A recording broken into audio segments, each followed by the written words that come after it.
नमस्कार. आज मंगळवारच्या तिसऱ्या पर्वामध्ये सगळ्यांचं स्वागत आहे आणि आपण काही सभासदांचं सादरीकरण ऐकणार आहे. तर सादरीकरण मधून हळूहळू आपण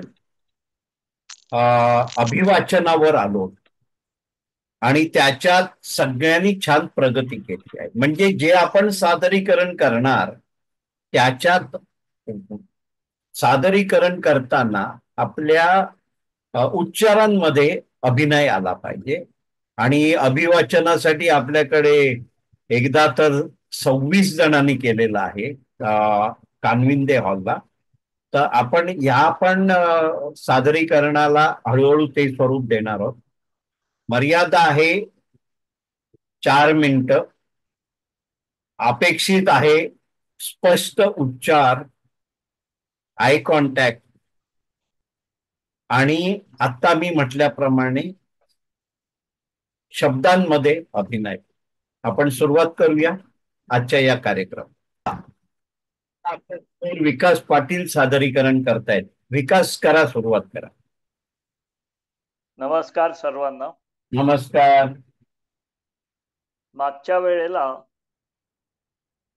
मी मृदंग शैलेश्वरी मंदिर, केरळ राज्यातलं दक्षिणेकडील कन्नूर जिल्ह्यात एक प्राचीन मंदिर आहे.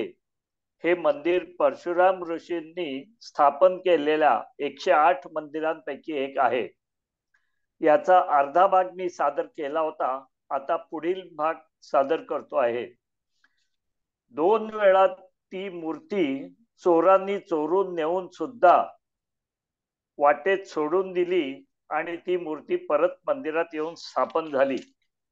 आता त्याचा पुढचा भाग सादर करतोय. लवकरच चोरांनी तिसऱ्यांदा धडक दिली. यावेळी कर्नाटक राज्यातील टोळी पोलिसांपासून वाचण्यासाठी त्यांनी वायनाडच्या जंगलातून कर्नाटककडे जाण्याचा मार्ग आखला. पुढचे 3 दिवस पोलिसांना सुगावा लागला नाही. पण मंदिराचे अधिकारी आणि स्थानिक लोक या दोघांनाही विश्वास होता की देवी परतीचा मार्ग शोधेल. पोलीस जरी दोषींना शोधण्यात अयशस्वी ठरले तरी. तिसऱ्या दिवशी दुपारच्या सुमारास केरळमधील वायनाडमधील कलपट्टा येथील लॉजमधून पोलिसांना एक निनावी फोन आला.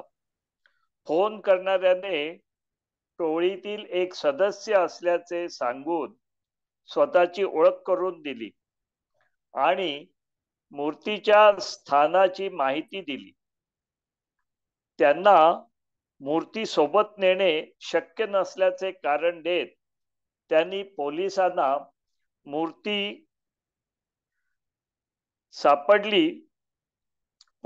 मूर्ती मंदिरात परत करण्याची विनंती केली. पोलिसांना लॉजवर मूर्ती सापडली. फुलं वाहिलेली आणि मूर्तीजवळ दिवा लावलेला होता. नेहमीच्या विधीपूर्वक मूर्ती पुन्हा स्थापन करण्यात आली. मागच्या भागात सांगितलेलं आहे 40 दिवसाची पूजा अभिषेक करून मूर्तीची स्थापना पुन्हा केली. दुसऱ्या एका दरोड्याच्या प्रयत्नात पोलिसांनी अकस्मात यश मिळवले. तामिळनाडूतील मूर्ती चोरांची टोळी कोचीनमधील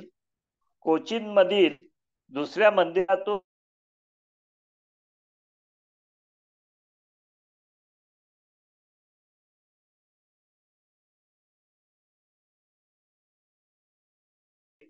तिसऱ्या दरोड्या प्रयत्नामागील लोक देखील केरळमधील कसाल रोड येथील मंदिरात मूर्ती जोडण्याचा प्रयत्न करत असताना पकडले गेले.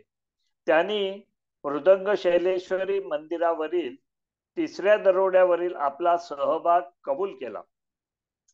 साहजिकच चोरांनी मृदंग शैलेश्वरी मूर्ती अर्ध्यावर सोडून देण्यामागचे कारण पोलिसांनाही जाणून घ्यायचे होते. कुतूहल होते.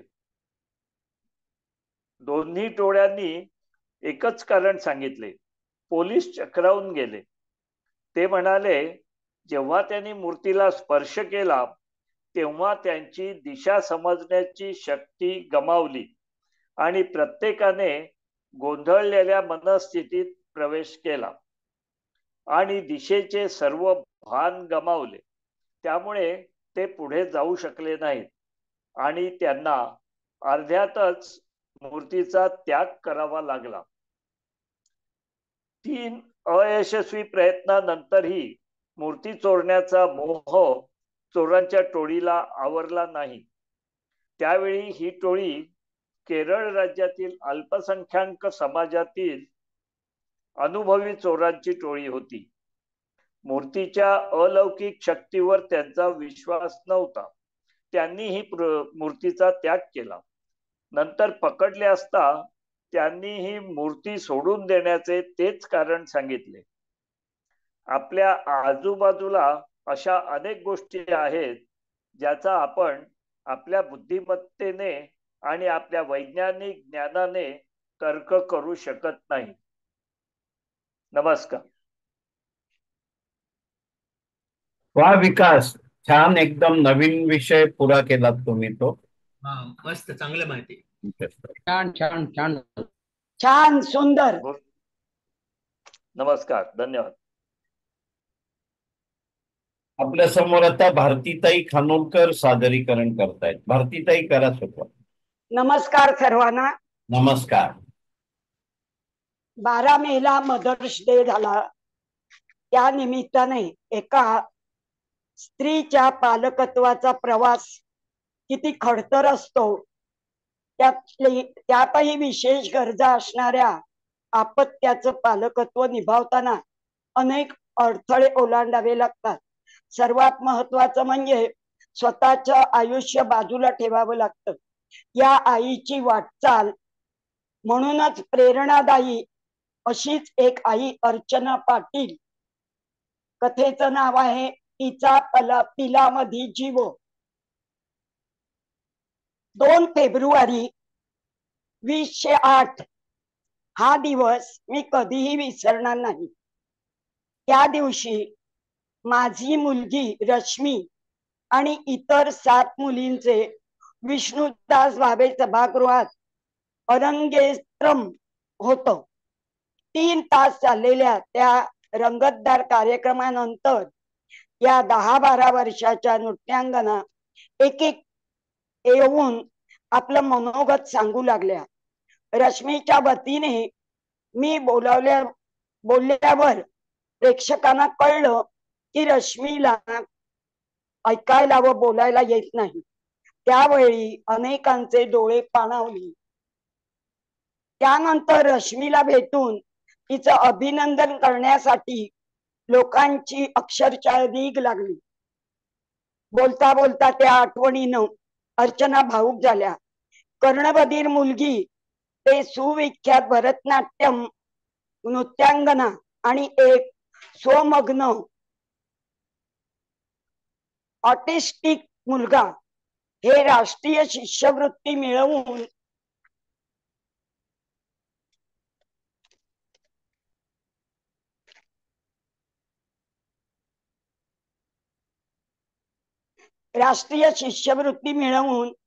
गोव्याच्या बिट्स पिलानीमध्ये PhD करणारा तरुण हा रश्मी आणि जतीन या अर्चना यांच्या 2 मुलांचा प्रवास. पावलोपावली परीक्षा पाहणारी गेल्या 27-28 वर्षाची ही वाटचाल एकेकाला ऐकताना तो संघर्ष किती खडतर होता त्याचा प्रत्यय येतो. रश्मी हे अर्चना आणि सुरेश पाटील यांचं पहिलं अपत्य. सुरेश हे व्यवसायानं वकील आणि अर्चना यांनी लग्नानंतर पूर्णवेळ गृहिणी पद स्वीकारले. रश्मीला ऐकू येत नाही हे तिच्या जन्मानंतर काही महिन्यातच त्यांच्या लक्षात आलं. वांद्रे येथील आलियावर जंग श्रवण विकलांग संस्थेत त्यांच्या कानाची पूर्ण तपासणी करण्यात आली. तेव्हा अति तीव्र कर्णबधिरता या जन्मजात विकाराचा शिक्का मोर्तब झाला. त्यानंतर सुरू झाली एक एक तपश्चर्या. एक मिनिट. अवकाश. त्यानंतर सुरू झाली एक एक तपश्चर्या.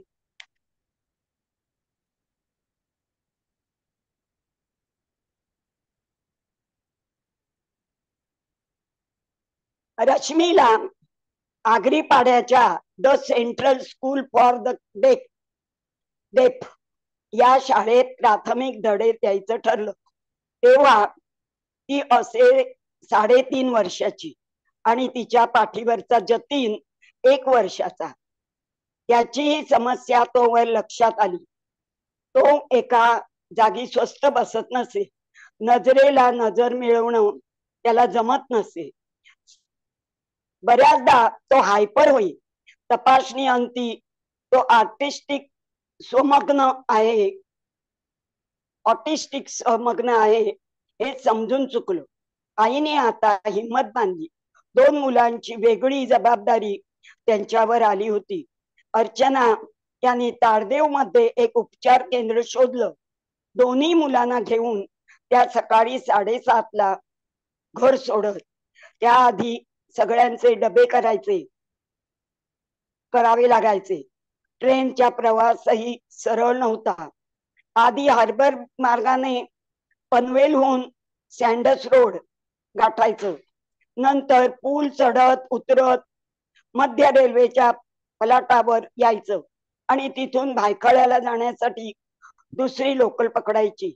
ही कसरत करताना या लेकुरवाडीच्या कडेवर जतीन आणि हाताची रश्मी आणि पाठीवर सामानाची भली मोठी पिशवी.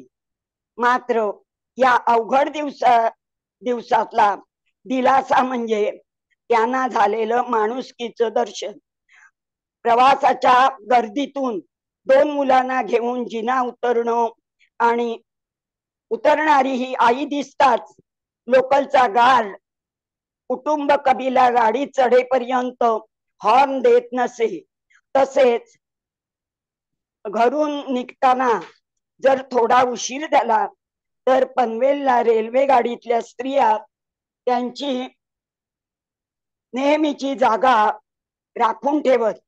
कारण या आईला रश्मीचा अभ्यास घेण्यासाठी तेवढाच वेळ मिळेल.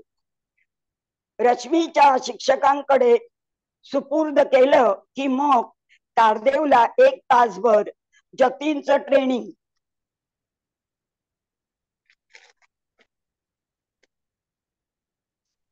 ते संपलं की परत आगरीपाड्याला रश्मीच्या शाळेत. अर्चनानी तिथेच खास पालकांसाठी तयार केलेल्या मार्गदर्शन कोर्स पूर्ण केला. दिवसभराचं रुटीन संपवून त्यांचं त्याच क्रमाने घरी यायला 6:30 वाजत. आईपणाचा कस जोखणारी ही कसरत त्यांनी काही वर्ष केली. रश्मीचं 12वी पर्यंत शिक्षण पनवेल मध्येच नॉर्मल मुलांच्या शाळेत झालं.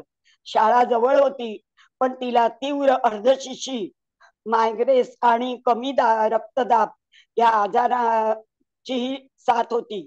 त्यामुळे ही आई तिला कधी एकटं सोडत नसे. कर्णबधिरतेचं प्रमाण जास्त असल्यामुळे श्रवण यंत्राचा तिला फारसा उपयोग होत नसे. त्यामुळे ती लिप रिडिंग संवाद साधायला शिकली. असं असतानाही 6व्या वर्षीच या आईनं तिला भरतनाट्यम क्लासला घातलं आणि आईपणाचं कस इथेही लागलाच. आपल्या मुलीमधली ही कला वाढवण्याची याचा तिने ध्यास घेतला. या मुलीने त्या लेकी बरोबर क्लासला बसे. बाईंच्या भावमुद्रा, ओठाच्या हालचाली रेकॉर्ड करून घेत असे आणि घरी आल्यावर तो व्हिडिओ दाखवून आईची पुन्हा शिकवणी सुरू होत असे.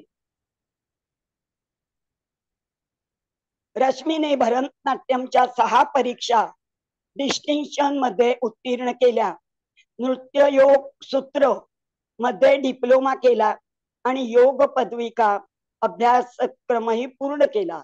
आज 27 वर्षाची रश्मी नृत्याचे कार्यक्रम तर करतेच, शिवाय हँडमेड ज्वेलरी आणि चॉकलेट्स तयार करत ती स्वतःच्या पायावर उभी आहे.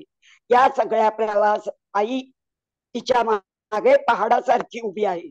या मुलांना जिद्दीने मोठं करत असताना संकटाने मात्र या कुटुंबाची पाठ सोडलेली नव्हती, ती चालूच होती. आणि स्वमग्न असणाऱ्या जतीनला लहान असतानाच खोलीची भीती वाटे. तर आता या जतीनची कथा मी पुढच्या भागात सांगीन. आता मुली रश्मीचं आपण माहिती घेतली. छान छान, फार महत्वाचं आणि सगळ्यांना लाभदायक बोललात तुम्ही. खूप सुंदर माहिती आहे, खूप छान. मुद्दामच ती 2 ठिकाणी आली ही कथा. छान, आणि खूप सुंदर. चतुरंग मध्ये शनिवारी आली आहे. बरोबर, ओके ओके. आपल्या समोर आता अरविंद चव्हाण सादरीकरण करतायत. अरविंदजी करा सुरुवात, त्याच्यानंतर अनामिकाताई सादरीकरण करणार. करा सुरुवात. नमस्कार. आज मी आपल्याला मुखवटे याबद्दल सांगणार आहे.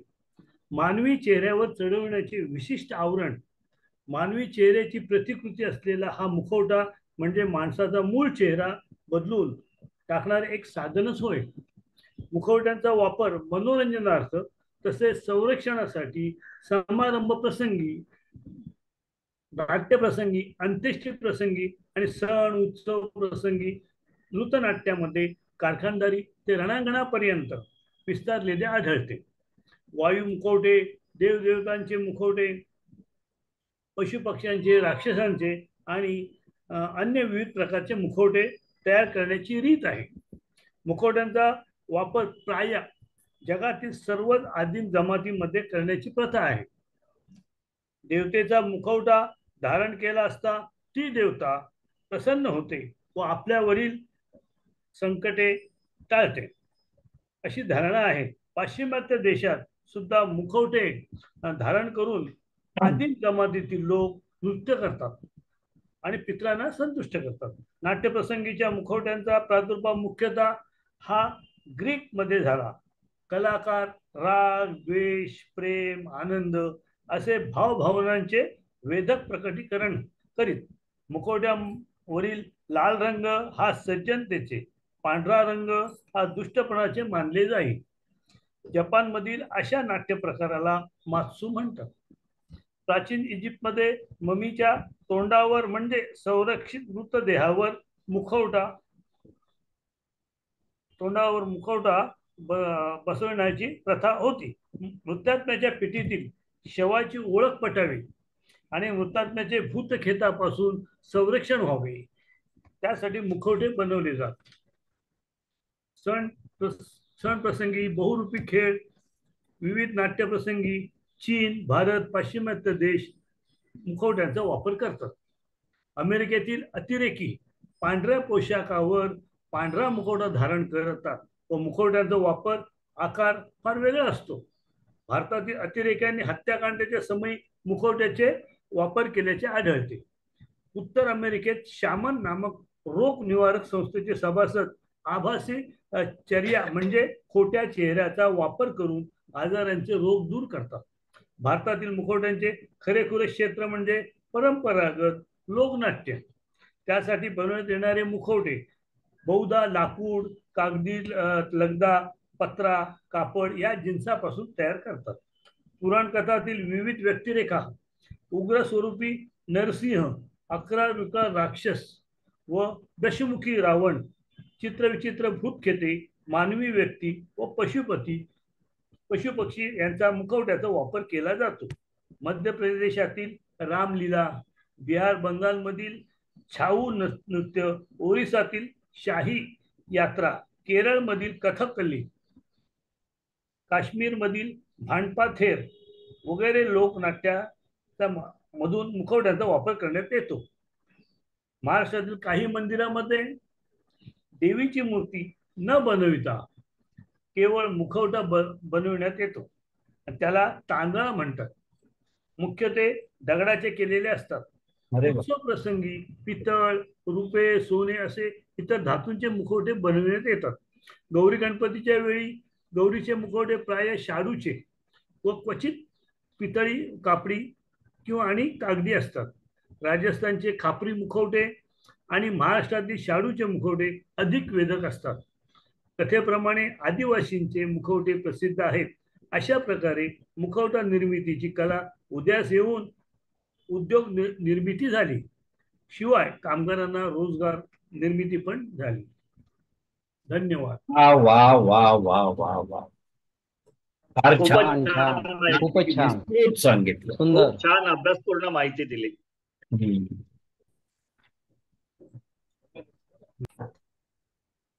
मगाशी मी म्हटलं अरविंद चव्हाणांच्या नंतर अनामिकाताई चव्हाण बोलतील. त्याला कारण आहे म्हणजे हा जो विषय आता अनामिकाताई घेणार आहेत तो पण कुठेतरी इंटरलिंक आहे, एकमेकांशी संबंधित आहे. अनामिकाताई सुरुवात करा. हो सर. सर्वांना नमस्कार. नमस्कार. आताच आपण विविध मुखवटांबद्दलची माहिती आणि त्याचा उपयोग, त्याचे अनेक प्रकार असे आपण ऐकले. पण मी आता इथे अदृश्य मुखवटाबद्दल सांगणार आहे. आता हा अदृश्य मुखवटा कसा असतो, तर हा मुखवटा घातलेला असून तो दिसत नाही. म्हणजे खरा चेहरा दिसतो पण खरे रूप दिसत नाही. उत्कृष्ट अभिनय करणाऱ्या व अदृश्य मुखवटा घालून वावरण्याला हे छान जमते. मुळात त्याने हा असा मुखवटा घातला आहे हे मुळात समजतच नाही. हे सांगत असताना मला काही चित्रपटातले दृश्य आठवतात. थोडक्यात सांगते आहे. पहिला म्हणजे अर्थ चित्रपट जर आपण पाहिला असेल तर शबाना आझमी हिरोईन, ती खूप नाराज असते, रडत असते, पण सर्वांना हसून दाखवत आपलं दुःख लपवत असते. इथे जगदीश सिंगाचे गाणे एक आहे की तुम इतना क्यों मुस्कुरा रही हो, क्या गम है जिसको छुपा रही हो. दुसरा म्हणजे दाब चित्रपट. या चित्रपटात शर्मिला टागोर लता दीदींच्या आवाजामध्ये एक गाणं म्हणत असते आणि ती कशी म्हणते कि जब भी जी चाहे नई दुनिया बसा लेते हैं लोग, कहीं चेहरे पे कई चेहरे लगा लेते हैं लोग.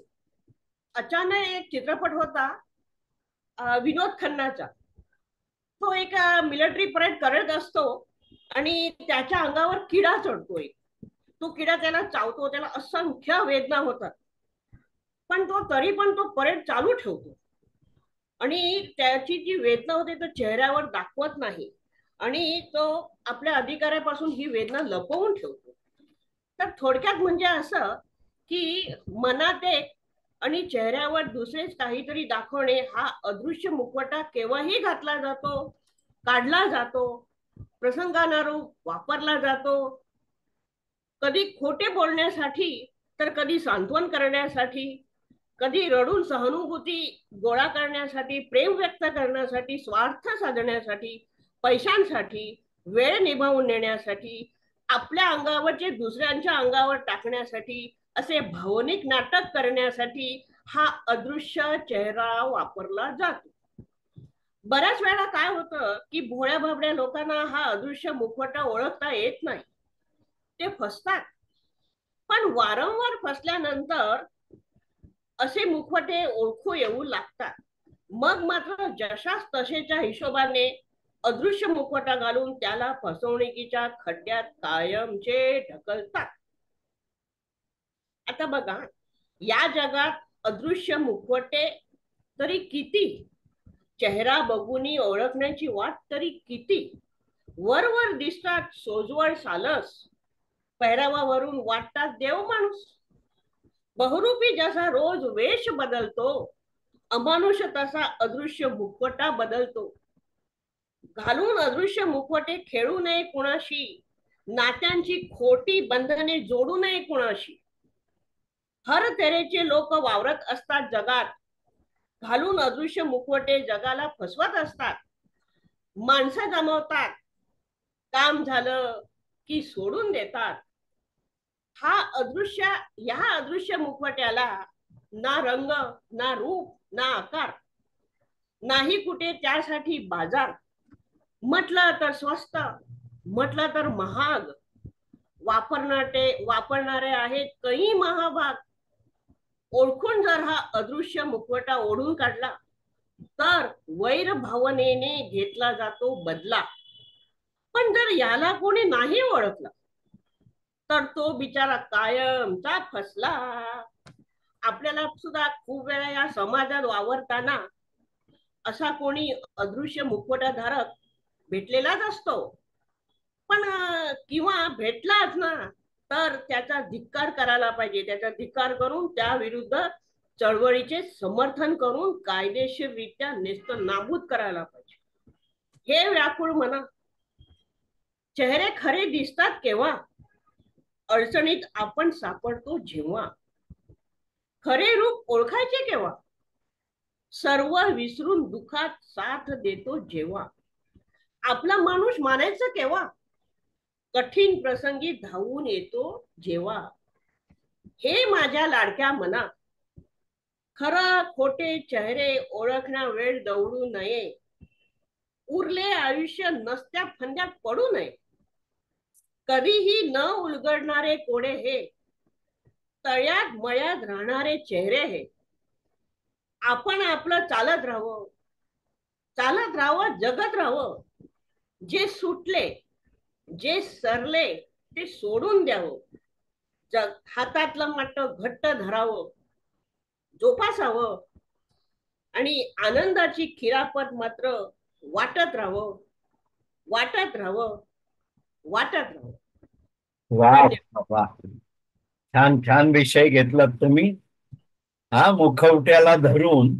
आणि पहिलं उदाहरण खूप छान दिलं ते, की आनंदाच्या पाठी लपवतच काय. छान छान, सुंदर सुंदर. नमस्कार सगळ्यांना. आजच्या सादरीकरणामध्ये खूप नाविन्य आणि माहिती मिळाली. विकास पाटील यांनी एक छान संदेश दिलेला आहे की सगळ्या ठिकाणी आपलं लॉजिक लावायचं नाही, की सायन्स आणि स्पिरिच्युअल म्हणजे आध्यात्मिक गोष्टी. सायन्स 1+1=2 असू शकतं, पण आध्यात्मिक मध्ये आपल्याला ते किती पटीने असेल ते कळत नाही. त्याने एक छान गोष्ट सांगितली की एक देवळातली मूर्ती काही चोरांनी उचलून चोरून नेताना, काही रस्त्यावर गेल्यानंतर त्यांना पुढची वाट सापडली नाही आणि मग ती सगळ्यांनी सोडली आणि त्यांनी सरेंडर केलं आणि पोलिसांना कळवलं की ही मूर्ती घेऊन जा. पण त्यांच्याकडे पण सतत विवेक बुद्धी होती. त्यांनी पूजा केली मूर्तीची, दिवा लावला आणि घेतली. परत आपण ह्याच्यावर येऊया, कारण आपण जेव्हा आताचा काळ आणि मागचा काळ म्हणतो आणि तरुण पिढी ही आमचा याच्यावर विश्वास नाही, तर हा संदेश खरा म्हणजे त्या पिढीसाठी किंवा त्या व्यक्तींसाठी आहे की काही गोष्टी आहेत जे अनुभूती आहेत, अनुभव वेगळे, अनुभूती वेगळी, ती मान्य करून पुढे जायची. कारण स्पिरिच्युअल ताकद किती असू शकते सर्वसाधारण माणसाला कळत नाही. कधी कधी आपल्या शेजारी दैनंदिन भेटणारी व्यक्ती खूप हाय लेवलची स्पिरिच्युअल व्यक्ती असू शकते. छान विषय घेतला विकास पाटील. भारतीताईंनी तर आज कमाल केली. भारतीताई, मला सांगायला आवडेल की आमच्या मुकबधीर शाळेमध्ये 300-325 स्टुडंट आहेत, कॉलेज आणि शाळेचे मिळून, आणि शाळेला वर्ष झालेली आहेत 55. पण माझं सौभाग्य, आमचं म्हणजे रोटरी क्लब ऑफ डोंबिवली, जी गोविंदाश्रम हॉलच्या समोर आहे. ग्राउंड+2 आणि गच्ची असं आहे. गच्चीत कॉलेजची मुलं असतात. मला सांगायचा उद्देश एवढा की गेल्या 2 दशकांमध्ये मला त्या पालकांबरोबर वेगळं जगता आलं. तुम्ही जसं सांगितलं की ते शिक्षकांच्या स्वाधीन करायचे, तर आम्ही नेहमी सांगतो, प्रत्येक टीचर्स डेला मी जातो माझ्या त्या शाळे कॉलेजमध्ये आणि सांगतो की आमच्या शिक्षकांचं तीर्थ घ्यावं.